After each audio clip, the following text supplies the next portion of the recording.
All right, welcome in everyone. Welcome in. It is time for some great Ace Attorney Chronicles. I hope you are excited. This should be the conclusion of our case if I am following along with the flow of what we have going on today, and it's time for the final showdown against Dr. Courtney Sithe. It looks like everything sounds good. Let's go ahead and get an intro going and then we'll get started. So here we go.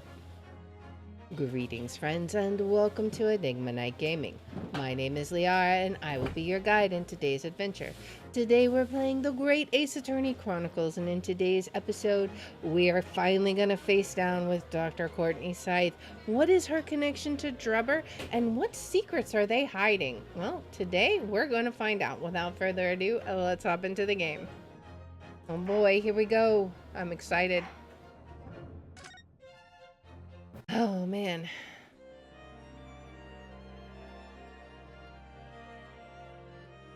Thank you for your attendance at such short notice, Dr. Sithe. I'm disappointed in you, Lord Van Zeeks. You've completely betrayed the agreed policy of both Scotland Yard and the prosecutor's office. Betrayal is not in my nature, as long as the truth isn't compromised. If it is, if there's even an hint of wrongdoing, then no matter whom it concerns or disgruntles, I will pursue the matter to the bitter end, as would any prosecutor worth his salt.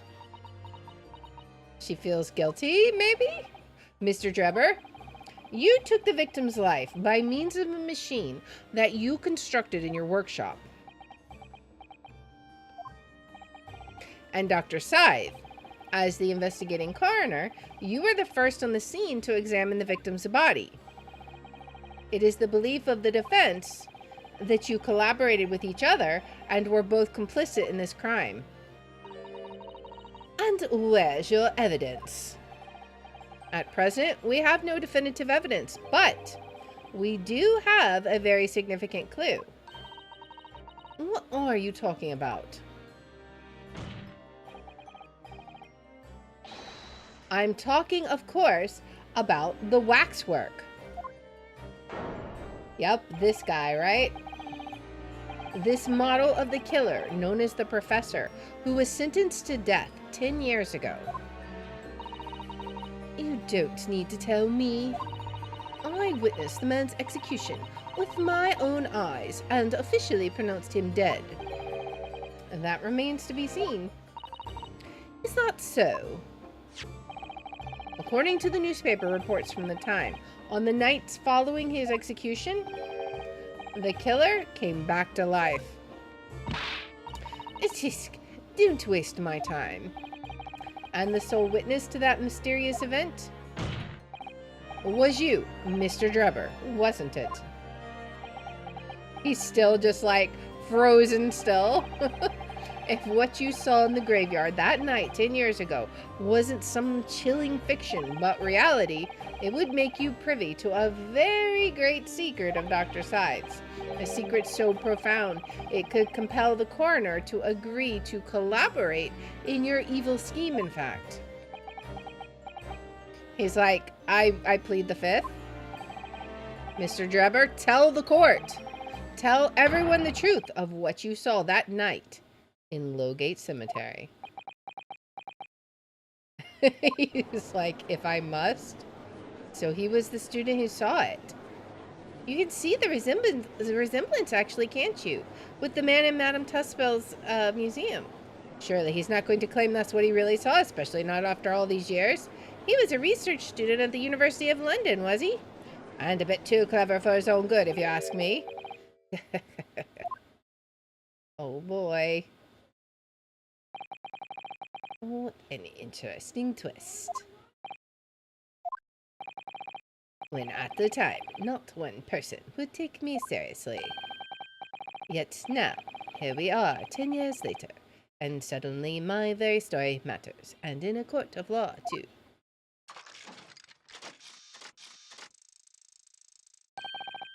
Very well then, if everyone so wishes. Let's be frank. I'll tell you the truth of what happened that night for what it's worth. And she's like, oh boy, the side look. What secrets are these two hiding? I'm so curious. So, Mr. Drebber, your testimony, please, about the events of that night 10 years ago. You will tell the court exactly how you stumbled across, and what you stumbled across in Lowgate Cemetery. Yes, of course, as you wish. He's like a clockwork. Oh boy, in the cemetery 10 years earlier. The reason I was in Lowgate Cemetery at all 10 years ago was for a spot of moonlighting, shall we say? Yes, the illustration in that newspaper article was based on what I witnessed that night. But thinking back now, I realized that I never actually saw the professor. Soon afterwards, I was visited by a young woman who sculpted a model of me from wax. Then I gave up on my dream of becoming a scientist, and it was all because of that newspaper article. Sounds like you have a grudge there. Wait a minute. You're claiming you didn't actually see the professor now? Of course, you'd have to have a screw loose if you believe a corpse could come back from the dead. I think you have a few screws loose, sir. But, so you're saying this article is not worth the paper it's printed on? I think that would describe it perfectly, yes. Ugh. If the details in the article aren't true, it nullifies your argument for why Mr. Drebber and Dr. Sithe would have been working together. So he's discrediting himself to cripple my argument. Tell me, witness. You claim to have been in the cemetery on some auxiliary business. Can you elaborate? I'm kind of curious too. That's right. Grave robbing, to be precise. As you know, the Lowgate Cemetery is at the rear of Barclay Prison. So, among students at the university, it had a reputation for being haunted by the ghosts of condemned convicts. Grave robbing, you say? Yes, exhuming fresh corpses to sell is reasonably lucrative. Of course, I never laid a finger on any valuables buried with the dead. So, you were one of the so-called resurrectionists, a particularly unpleasant scourge on society. Actually, my fellows and I went by another name, the repurposers. That is quite beyond the pale. That would invite divine retribution, sir. Yes, well, I think I suffered retribution enough. The Daily Circus eventually unearthed my name and put it in print. It caused me a great many headaches. In the end, I had to leave the university. That was the only paper with the bad grace to identify me unambiguously, I might add. I see. Out of interest, who drew the illustration for this article? Ah, yes, that was the reporter who exposed me. He sketched that right in front of me as I described the scene. Did he now? Obviously, as time ticked on, I bitterly regretted what I'd done. Claiming to have seen something I never truly saw. Foolish, very foolish. Well, counsel for the defense, you may proceed to the cross-examination now. Oh boy, let's stretch them defense lawyer muscles. We got a job ahead of us. We gotta recredit him so that our connection is true. The reason I was in Lowgate Cemetery at all 10 years ago was for a spot of moonlighting, shall we say. Hold it! By moonlighting, you mean grave robbing, do you? Surely, you only need look at the graveyard scene and my appearance to gauge the answer to that. The lantern and the spade. But who on earth would want to buy a dead body? any major hospital. A hospital? In order to better understand the human body, the study of anatomy is crucial to medical science. But there isn't a hospital in the world that has enough specimens to work with, though obviously they can't openly express an interest in obtaining more by dubious means. As aspiring scientists, we young research students had no money to work with, as I'm sure you can imagine. So we made surreptitious arrangements with a hospital via some of our medical student acquaintances. We would never take anything of value from the grave. This was all for the furtherance of science, you see. That's what we all told ourselves every time we stole into the graveyard at night, spade in hand. You realize body snatching is a serious crime. If you were caught, you could expect the gravest of consequences. Pun intended? We students were caught between the hammer and the anvil. We needed funds for research. Professor Harebrain said exactly the same. I'm quite speechless at the apparent levity with which you've revealed this abhorrent behavior. Well, if you wanted to know why I was there at Lowgate Cemetery, that's the reason. But I never expected it to end the way it did. That I regret to this day. Yes, the illustration in that newspaper article was based on what I witnessed that night. The strange happening at Lowgate Cemetery, which you now deny. Not entirely. I ran to fetch the police at the time, you know. I was shaking like a leaf. But they didn't believe a word of it. In fact, I was very nearly arrested myself. So you went to the papers instead? I started big with the London News, but unsurprisingly, they didn't want to know either. In the end, though, it was reporters from the gossip rags, the gutter press, that came to get my story. And it spread like the plague through the capital as gossip-hungry Londoners lapped up the tale. The story was in every single paper at the time, with the exception of some broadsheets. And yet, only 2 or 3 of them actually interviewed me personally. Most of the accounts turned out to be very interpretive ghost stories. What about the article in the Daily Circus? That particular journalist found me at my dormitory. I don't know how, but he discovered my name. So I recounted to him exactly what had happened that night. Okay. And from your description, he drew this illustration? Precisely.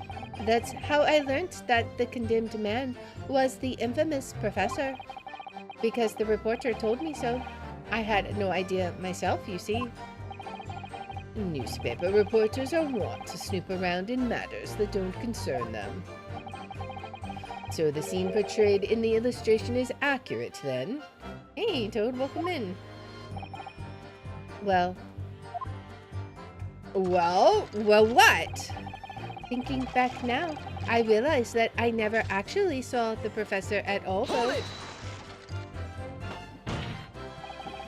What are you talking about? I think I explained already, didn't I? Lowgate Cemetery is at the rear of Barclay Prison, so it was renowned among us students at the university for being haunted by the ghosts of condemned convicts. For some absurd reason, I was scared of the graveyard at night. I wonder why. You spend the time telling ghost stories? And as a result, only too willing to believe that nonsense about the dead coming back to life. But you said you actually saw it. I said what I'd seen in my mind's eye. Then why'd your hair turn right, my guy? After all, resurrection is impossible, isn't it? You'd have to be unhinged to think otherwise. But do you? I wonder. I don't think so. Unless, of course, you have some evidence that proves I encountered the professor that night. I mean, your hair turned white. He literally scared the color out of your hair. I don't know. Is there any material evidence that could show he really did see the professor? If we have anything at all, Mr. Naruhodo. I know, I need to present it against that irritatingly backtracking statement of his. The point is, that night was a pivotal moment in my life. Soon afterwards, I was visited by a young woman who sculpted a model of me from wax. Hold it! That young woman being Madame Tussfells, of course. Precisely. I must say, I didn't expect to run into her again like this 10 years later. As I have explained, I went by the name published in the article, and comme ça, I found the man. Yes, the article in the Daily Circus, I think you said. I was a poor student, with barely a penny to my name at the time. And the young lady put £5 in front of me. So you readily consented to having a waxwork of yourself made, and gave permission for it to be put on display. I did. I should sell what little I had to sell, I concluded. Ah, oui, I remember now. I purchased something else from you that day, n'est-ce pas? Did she? What'd she buy? Did you? I can't say. I remember. What was it, madam? His camera. Ah. Oh, yes. I made a point of taking it with me wherever I made an excursion into any cemetery. You took a camera with you, sir? To what end? To record the details of the bodies I disinterred. I wonder if we can find the film. But I had no intention of ever visiting a graveyard again after that night, so I sold it. I see. But I still have it, monsieur. It is part of the special exhibit in my house of horrors. I am very meticulous about such details. It is the Tussfells way. It would seem, then, that this is the very camera Mr. Drebber took with him to Logate Cemetery on the night in question. Yes, interesting. Alright, so maybe we can find something about that then. We gotta examine the camera again.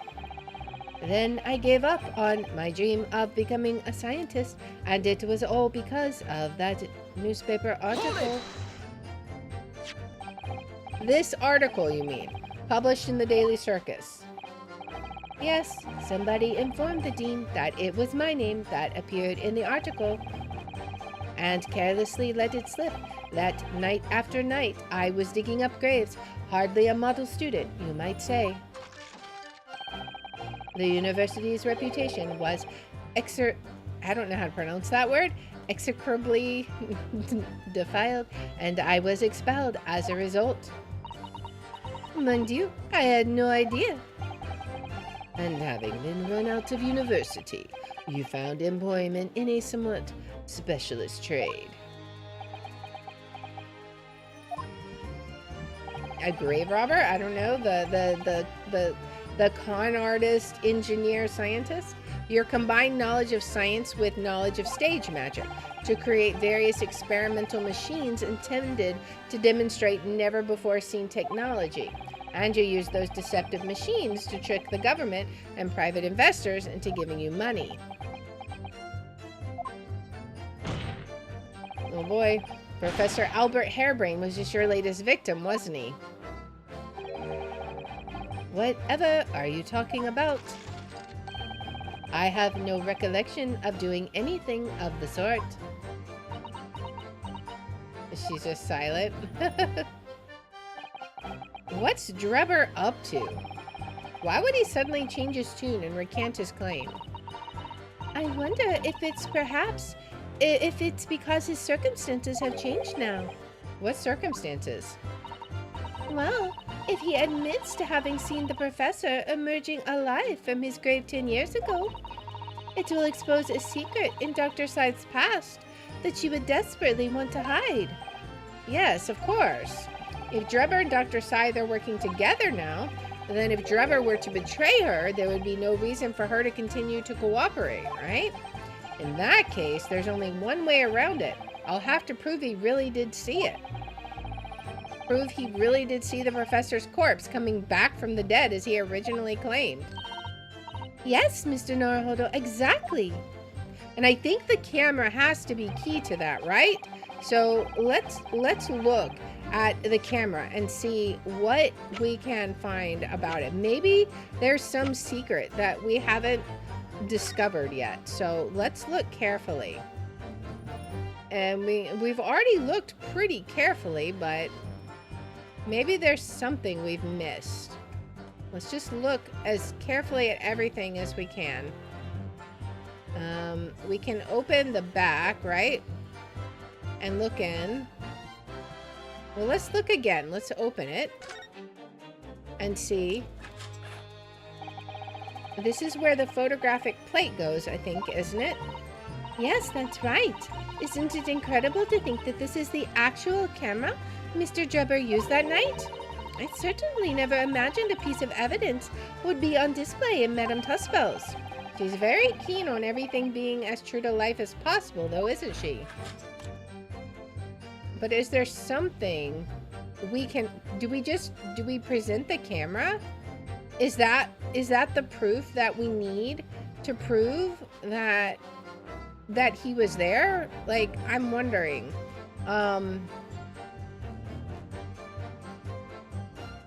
Because I'm not sure.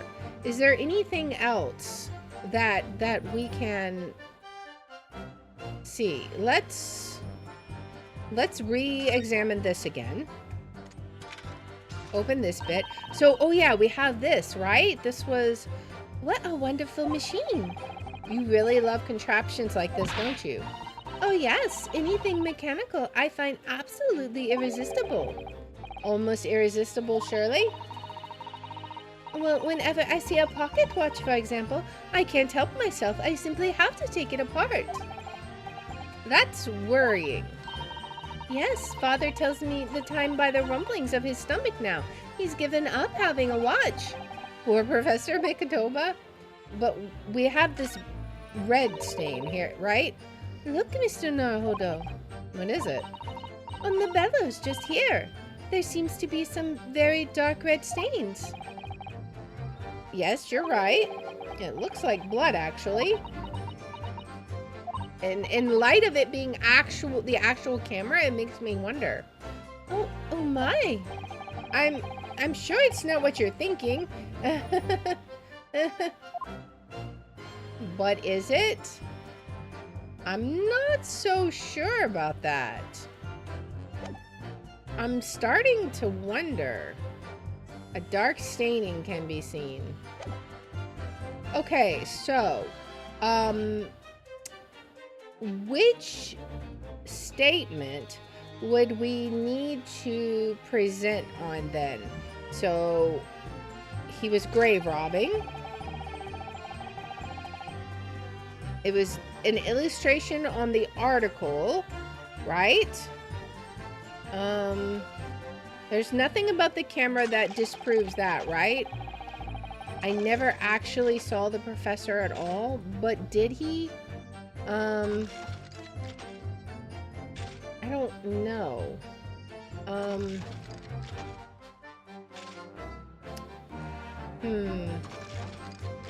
not sure. And soon afterwards, I was visited by a young woman. Okay, so we have that. I don't know. I'm wondering if it's like the third statement that we need to press on, right? All because of the newspaper article. Okay, so we got to figure out which statement we need to do, right? So, it's got to be something about... It's something about the camera, right? I think? Maybe not.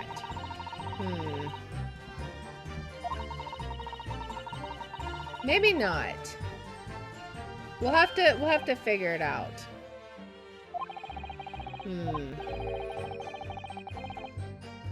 What would it be, I wonder? Let's look at the evidence. Maybe there's something else besides the camera, because none of those really fit the camera. Like, I think the camera is a key piece of evidence. Let's go ahead and do this. Whoops. Darn it. Now we gotta go back around again. I didn't mean to do that. I wanna think about this, like, correctly. Alright, so let's get back to that statement. Alright, here we go. Come on! Back around.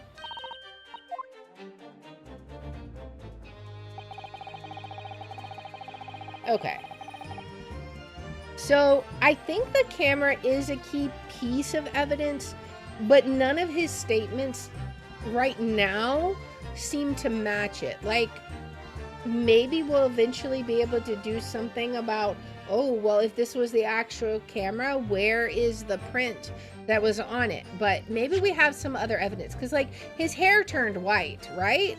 So this is the Great Exhibition newspaper experiment. These are all related to that autopsy report. So let's look at this. Time of death. This is related to Odiasman. So I don't think any of this stuff is necessarily relevant right now. Photograph of Drebber. Let's see. He already has white hair here. We already looked at the camera. This was the glass that was found on the waxwork. This was his science trophy, which I don't know if there's anything here. Royal Science Award. What did that say again? There's a little metal plaque here. Look. Fostering burgeoning talent for the future of scientific discovery. It seems rather ironic, doesn't it?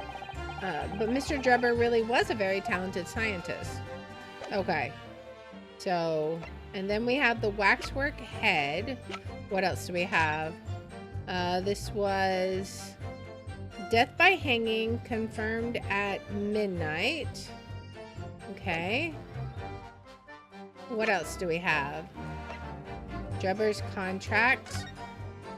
The inventor, Mr. Odiasman, hereby enters into contract. I think the signature is going to come into play also, because that signature is also on this newspaper, right?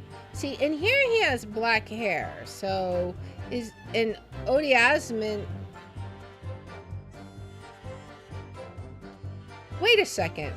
If it was based on the person who sketched it, that's Odiasman.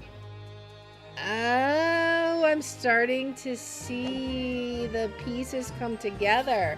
So if Odiasman was like the loose end between their little conspiracy, then okay, let's find the statement about the person who sketched it, right? Okay, so the illustration was based on what I witnessed. Was it this one? I don't know. Soon afterwards, I was visited by a young woman who sketched me from wax.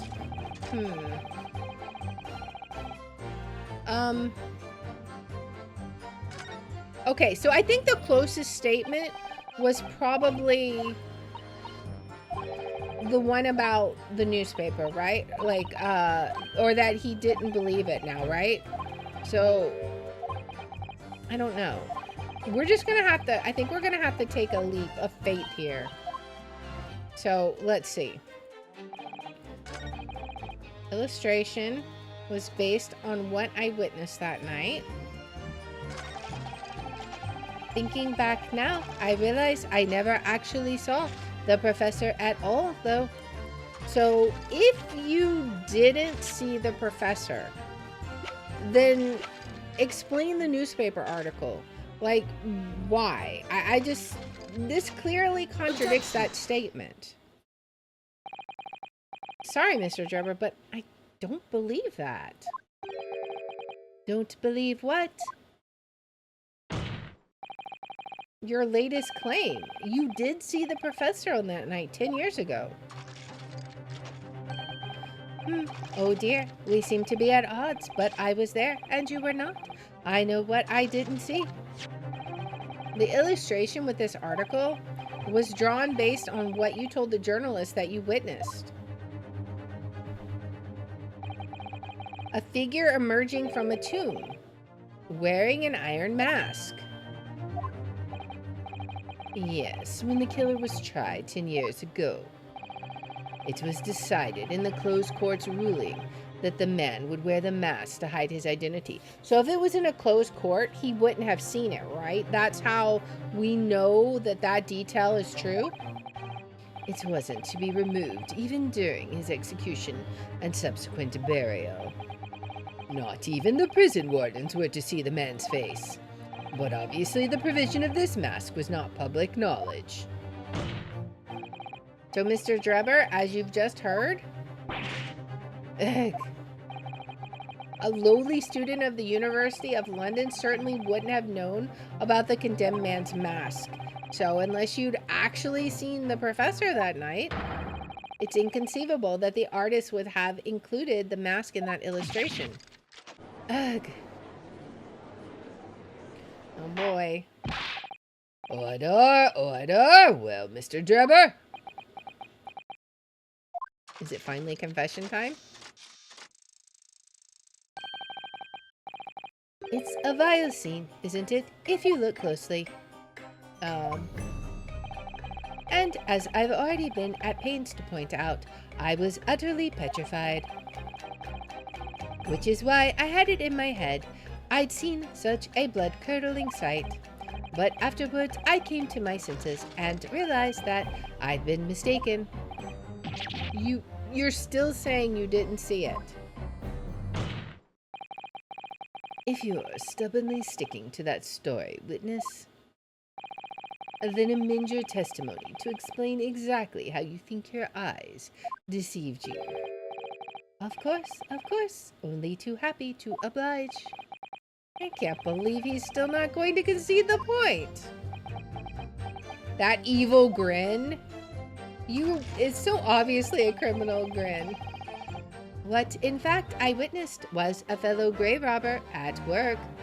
Really? That's what you're going with?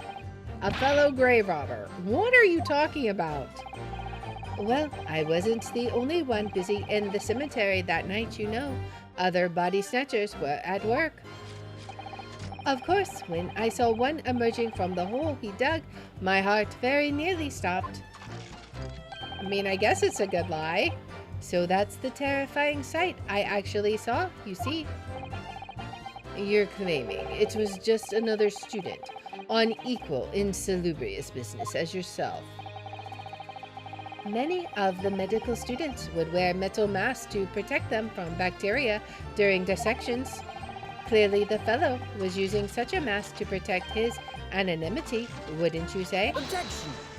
Are we sure about that? But there's more to the story, isn't there? The article goes on to say, in the next second, a gunshot rang out suddenly from behind. The bullet pierced the resurrected man's chest, whose breath then stilled once more. We might assume that the sexton discovered the miscreants at work, perhaps, and fired upon one of them. If a gravedigger had shot someone in the cemetery, I think it might have been rather big news, my lord. I mean, that's true. Yes, well, I can only assume it was an embellishment bolted on later by the repulsor. Really? What do you have to say about that, Madame Tuspels? Madame Tuspels? Don't take it out on Mr. Sholmes. Oh la la, pardon. I was lost in my thoughts. Would it be fair to say that Mr. Drebber's last remark was significant to you in some way? I thought it was a little strange, that is all. How Monsieur Drebber would claim this now. If you don't mind me saying, madame, what are you talking about? Well, When I met you 10 years ago at your university dormitory, you recounted to me about your adventures in the cemetery, no? Including the gunshot. Stop. You might want to watch your tongue, you know. Objection! Have a care, Drebber. That's no way to speak to a lady. Ugh. Please, Madame Tussbells. Carry on. Of course. According to what Monsieur Drebber told me at the time, he did hear a gunshot from behind him, and the bullet hit the condemned man. I said nothing of the sort. No, you are very explicit about the details. About the mask that the figure was wearing. And the blood that splattered all over you when he was shot. Enough! Shut up, woman. You're making all this up. Oh, but now maybe we can present the camera with the blood stain. Like maybe that's how the blood got there, right? That will do. I'm curious. Mr. Drebber? Yes. You refute the account just given by Madame Tussbells. I have no recollection of ever saying those things. Come on, do you really expect us to believe you? Control yourself, counsel. I will not permit baseless accusations in my courtroom. All right. Under the circumstances, I think it best that you supplement your testimony with a statement to clarify your position on this witness. Very well. I think Van Zinks has just kind of given up on this. It's now a doggy pile. There was no gunshot from behind me at all, nor any splattering of blood. Are you sure about that? We have a little camera here. Maybe we ought to press him first. I don't know. I'm gonna press him first. I want to see what he has to say. So let's press him. Yet Madame Tussbells has testified that you told her about both of those details. Not true. I said nothing of the sort. 10 years have passed. Without material evidence to the contrary, you have no grounds on which to question the witness's word. Ugh. Okay. Tell me, Madame Tussbells. Oui? What exactly did Mr. Drebber say about the blood that apparently splattered on him? Alors, this is what he told me. All of a sudden, he heard a very loud gunshot from behind his back. The bullet hit the figure, who was emerging from the tomb in the middle of the chest, in his heart. One dreadful sight after another. And since Monsieur Drebber was at that time facing towards the condemned man, the blood sprayed from the wound and splattered on his body. That is what he told me. So, not an experience you would ever forget, is it? Precisely, and I didn't forget it, because as I've already said, it's never happened in the first place. He's clearly lying. We have some evidence to prove otherwise. If only I had some evidence to prove it. Oh, but we do. We can't let him win, Mr. Naruhodo. So we mustn't overlook a single detail, no matter how small. We've got the evidence. All right, so let's go back to that statement, and we're going to present the camera, because I think that's the key detail that we need, right? So let's go back to that statement. Was the fourth one, I think? All right. Not this one. Okay, so you say there was no gunshot at all and no splattering of blood. Is that so? I have the actual camera that you used at the blood scene, or at the scene of the crime. It has a blood stain. Objection! Mr. Drebber, do you remember this camera? That is the camera from that fateful night. Yes, we borrowed it from the House of Horrors. It's the camera you took with you to the cemetery that night, Mr. Drebber. And is that supposed to be significant? Yeah, it's just a little bit significant. This kind of camera is rarely seen in our homeland, so my colleague and I were keen to examine it closely. We noticed that the lens extends forward on the end of some bellows. Like this. Hold it! What's this there, just on the bellows? It looks like a dark red stain. Exactly. That's right. It's a rather conspicuous mark here on the bellows, in fact. Good Lord, are you suggesting? Yes, my lord. It would appear to be a spatter of blood. Something that could be confirmed with a simple chemical test. Isn't that right, Dr. Sithe? It would be difficult to determine if it was human blood and not the blood of some animal. But yes, to test whether or not it's blood at all is simple enough. I propose that Madame Tuspel's testimony was correct, and that on the night in question 10 years ago, you were spattered with blood from the gunshot wound. Well, and that furthermore, you really did witness the condemned professor emerging from his tomb. He has no defense now, right?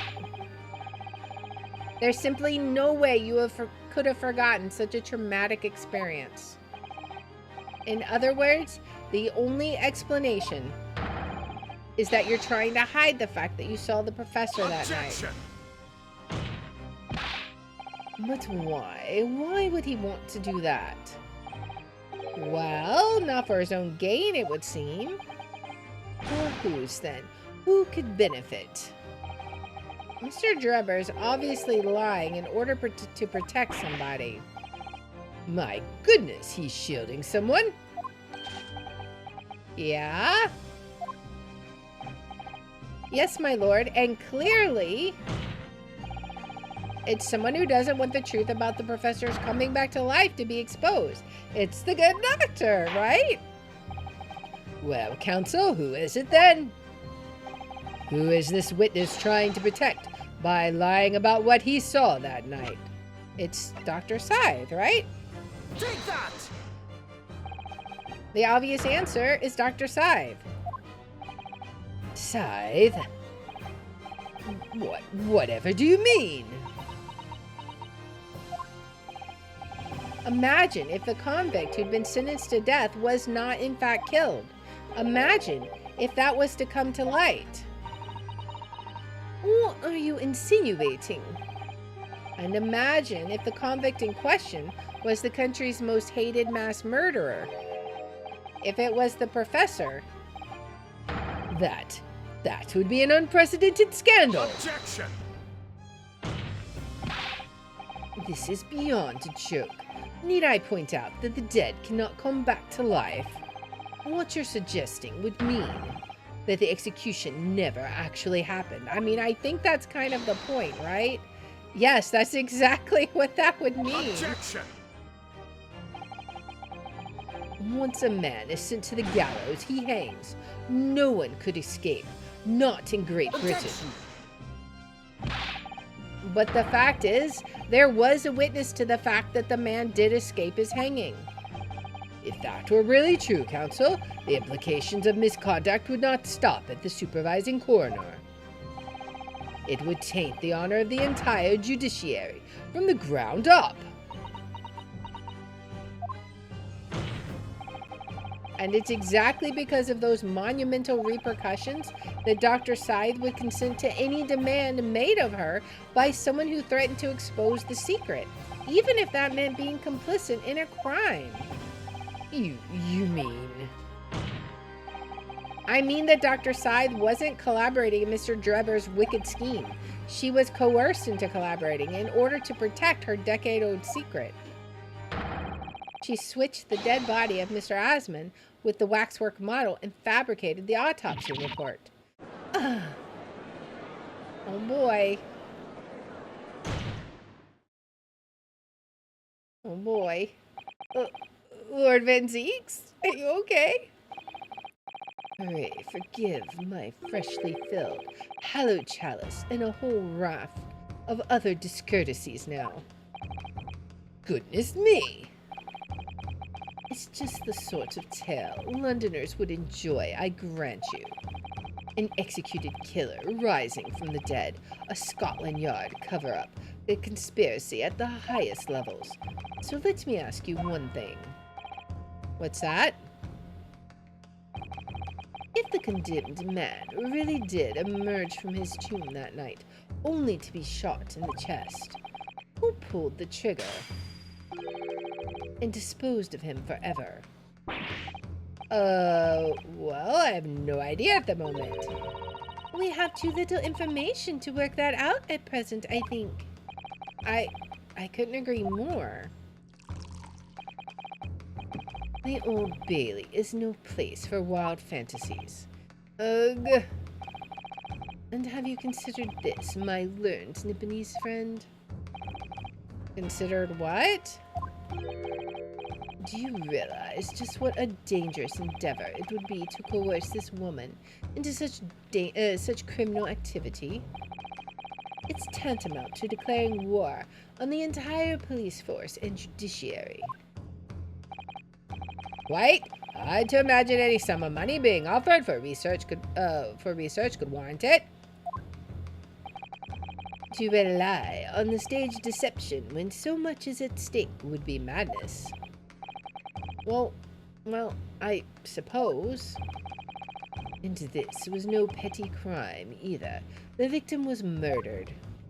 Does he have an unlimited supply of chalices and wine? Yeah, he has a whole supply in his office. A man who'd already invested money in this venture and would be instrumental in future profits too. Yes, I had no reason to kill Mr. Asman at all. Or are you forgetting that his death results in me not receiving not a single penny? The court is already aware of the contract between myself and the victim, no? There is a contract, that's very true. The motive for this case runs deep, though. Using threats to force the head of forensic investigation team to cooperate is extreme. Especially for a government grant he had no guarantee of receiving in the first place. If the research grant was the aim, taking Mr. Asman's life away would have made no sense anyway. Which means Mr. Drebber's motive wasn't money at all. He was just trying to kill Mr. Asman. But why? What was his motive then? Your time is up, my learned friend. I'd say you have one last chance before the jury lose their patience with this charade. Let's see if you can back up your heady proposal, shall we? There goes another one. How do you explain why this engineer would throw all caution to the wind and threaten his own country? At this point, I'm not prepared to listen to more of this outlandish conjecture without proof. So, counsel, present your evidence. All right. Who exactly was Mr. Asman to Drebber? There's a connection there that no one's seen yet. And I'm going to have to present 2 pieces of evidence to show what it is. Yeah, okay, so that's going to be the contract and the paper then, right? Yes, my lord. The evidence that establishes a motive and explains why the witness wanted the victim dead is right here. Okay, so first we have to present the contract because this has Odi Asman's signature on it, right? So first we present this, right? Mr. Drebber, I have here the contract that you signed with Mr. Asman. Yes, that's right. The very document, in fact. That proves I had no reason to kill the man. No, I'm afraid not. As it turns out, the contract actually helps to establish the real motive for the murder you committed. It does? Well, I never. What are you talking about? Read it again, you idiot. I'm not finished. In order to demonstrate what your motive really was, I need this contract and one other piece of evidence. What other evidence? Oh boy, here it comes, guys. Counsel, you will present your supplementary evidence without delay. The evidence which, when cross-referenced with the contract, establishes a motive for the deed. It's the paper, because it has Odiasma's signature. So he sat down. This is the journalist who wrote the article, right? Because he did this. He said the journalist did the sketch. Take that! It's this newspaper article, my lord. That was written 10 years ago, and every detail has been examined already. What can it possibly tell us? That drivel should never have been written. It's typical gutter press nonsense that means nothing. Objection! But there's something significant that this newspaper article and the contract have in common. Really? And it's that common link that shows very clearly why you were determined to kill Mr. Odiasman. It seems the defense has uncovered something the rest of us have missed. So, my learned friend, point out what these two pieces of evidence have in common. Easy peasy. Where exactly is the link between this newspaper article and the contract? It's right here. Take that! What these two pieces of evidence have in common is a signature. A signature? The signature on the illustration that accompanies the 10-year-old article and the signature on the contract belong to the same person. What? As the court has heard, this illustration was drawn 10 years ago by the newspaper reporter who found Mr. Drebber and interviewed him about his ordeal. If you look closely, the reporter's signature can be seen in the bottom right-hand corner of the drawing. And if you look at the contract here, which was signed between the witness and the victim last year, you can clearly see Mr. Asman's signature at the bottom. Let me see now. Good Lord, yes, they're identical. In short, the journalist who drew the illustration and wrote the article published about Mr. Drebber 10 years ago was the victim of this case, Mr. Odiasman. Ugh, ugh. Objection! Oh man. But explain to the court why. Why would that constitute a motive for the witness to murder Asman?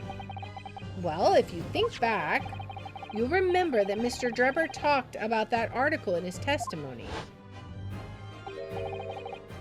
Grave robbing, you say? Objection, I just lost the case. Yes, exhuming fresh corpses to sell is reasonably lucrative. My wine is running out. That is quite beyond the pale. You would invite divine retribution, sir.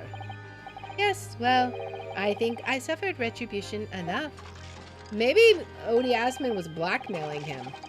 The Daily Circus eventually unearthed my name and put it in print. It caused me a great many headaches. In the end, I had to leave the university.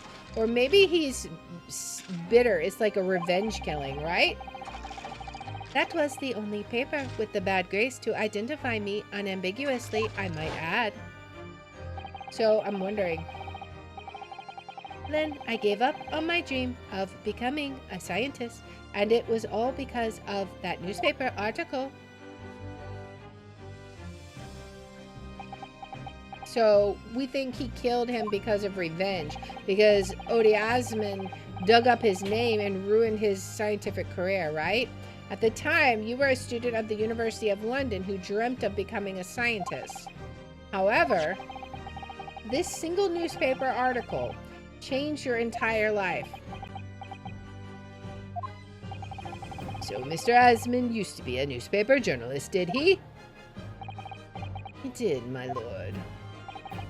In fact, it was a widely held belief that that Asmund managed to position himself at the heart of his criminal network, thanks to the many dubious connections he made during his time as a reporter.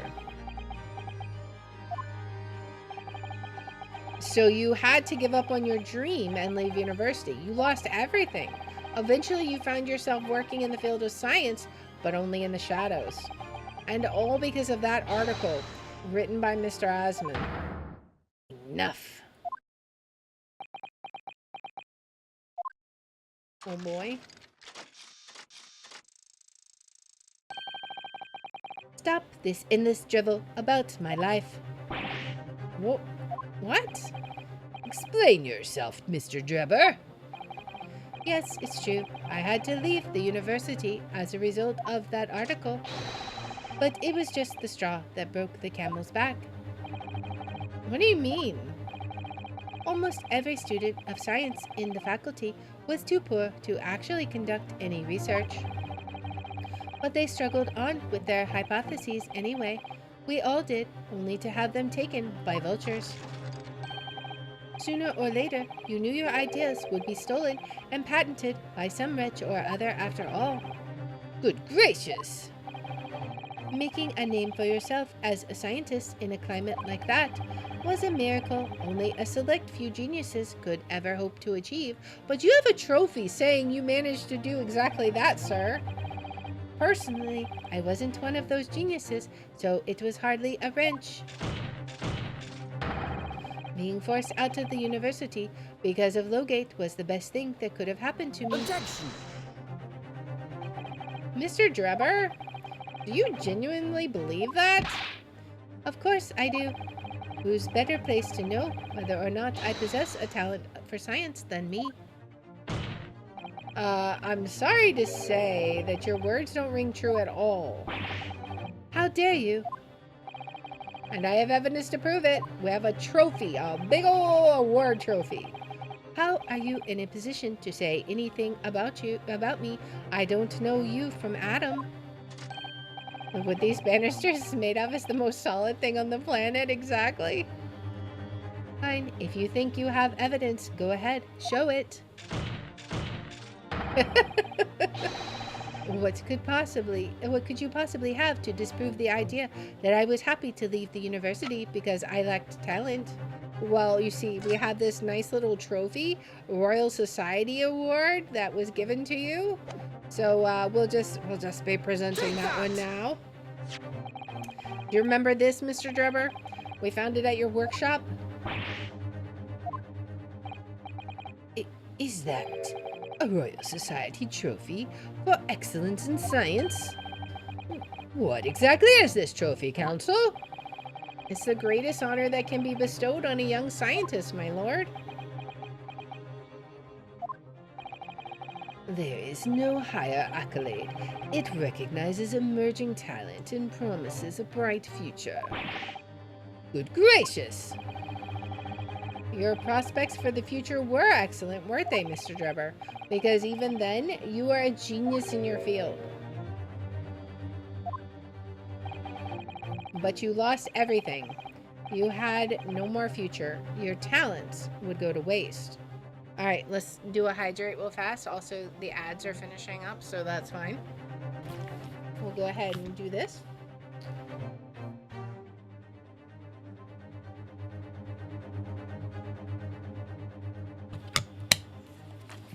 All right.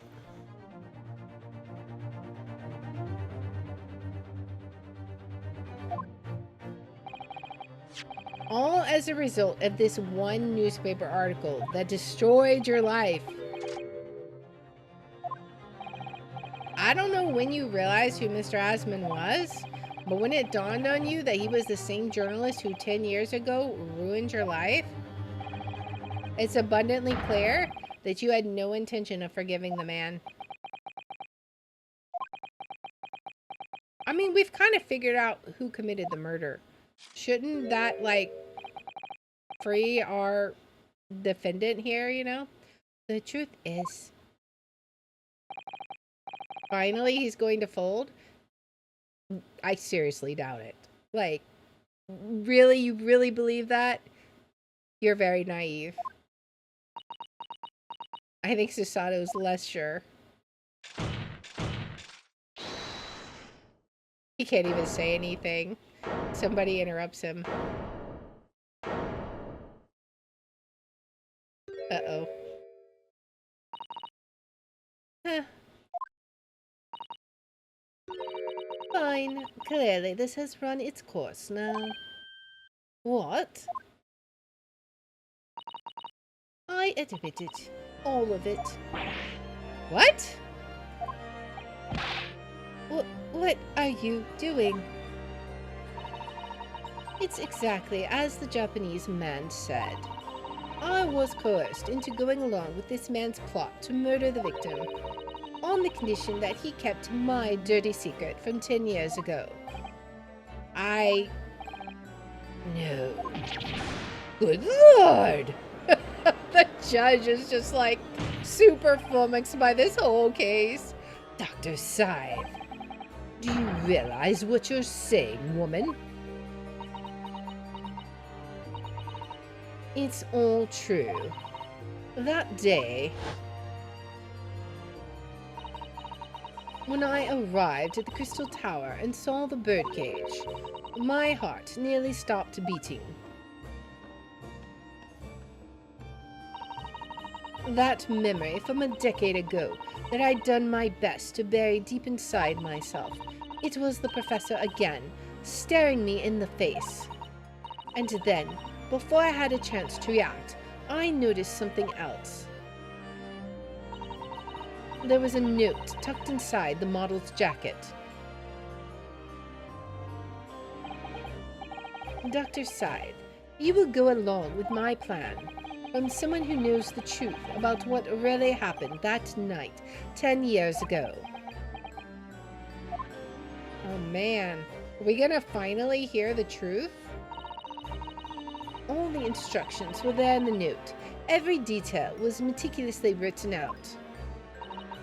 I had no choice but to do what it said. I made the necessary alterations to the scene and fabricated the autopsy report as instructed. There was really no other choice. It had to be done to protect the judiciary. I can only apologize now. Oh man, the judge is pissed. Like, everyone's just like letting that sink in. Why on earth would you buckle now? Well, there's no point trying to hide it anymore, is there? I would have done anything to stop it coming out, even collaborate in murder. But the great lie about that execution 10 years ago has been exposed. Whatever happens, I'm finished. So then, Mr. Drebber, what do you say to that? Your accomplice has admitted everything.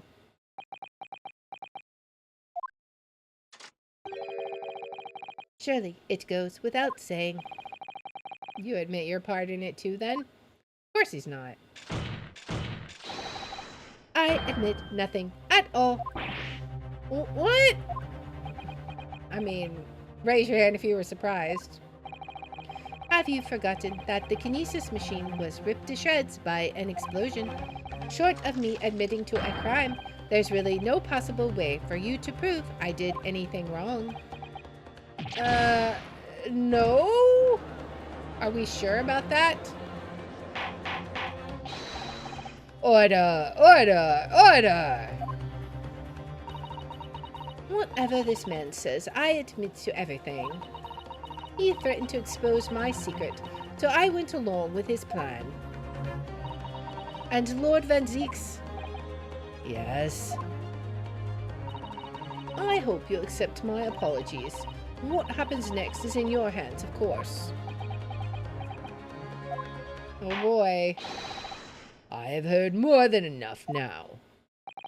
I hereby present the final findings of this court.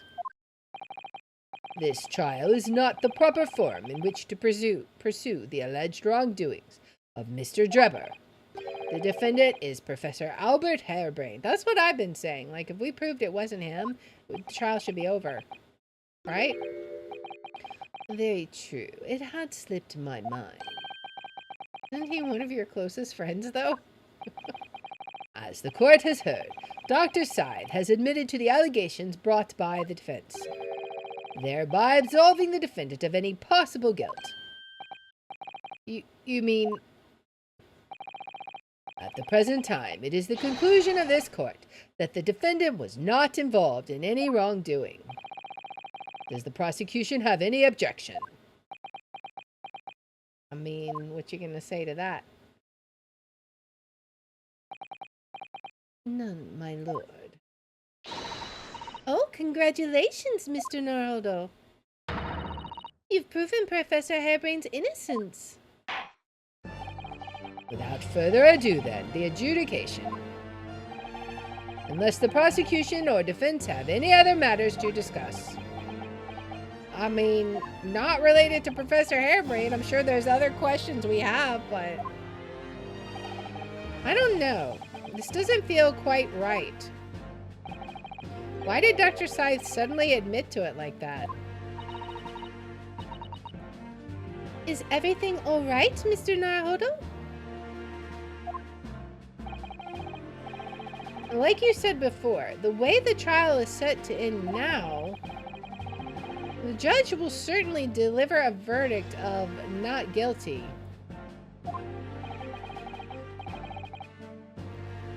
But is that what we really want? What the defense should be pushing for now is...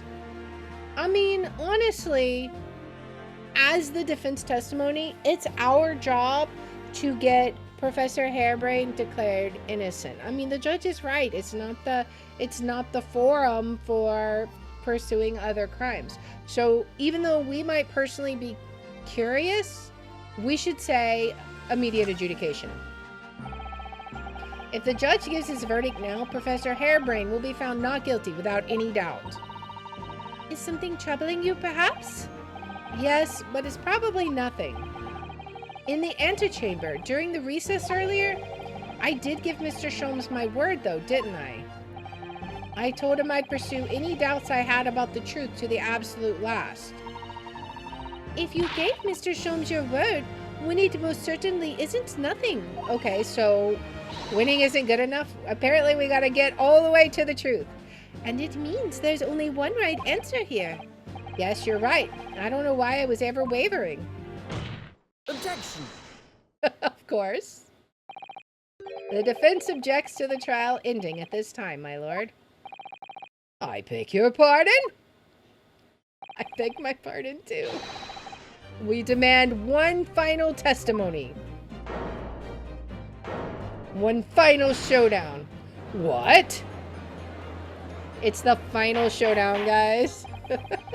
I object. I've won this case. I want it to last longer. You do realize I'm about to adjudicate in favor of your client, I presume? What are you playing at now, my Nipponese friend? Why would you want to obstruct the conclusion of the trial at this point? Because we promised Sholmes, I guess. No defense lawyer in his right mind would do that. We're not in our right mind. That's all I can say. Mr. Naruhodo, what exactly are you thinking? The truth. The whole truth. And a way to bring it all out into the open. Right. Yes. In hindsight. Ah, yes. One word of warning before I go. If in the course of the trial this afternoon you perceive even a shadow of doubt about the truth, don't let it out of your sight. Pursue it like a dog with a bone. To the bitter end, you understand. Do not falter, whatever may come to pass. I guess so. I'm sure Mr. Sholmes knew. He must have deduced that this would happen.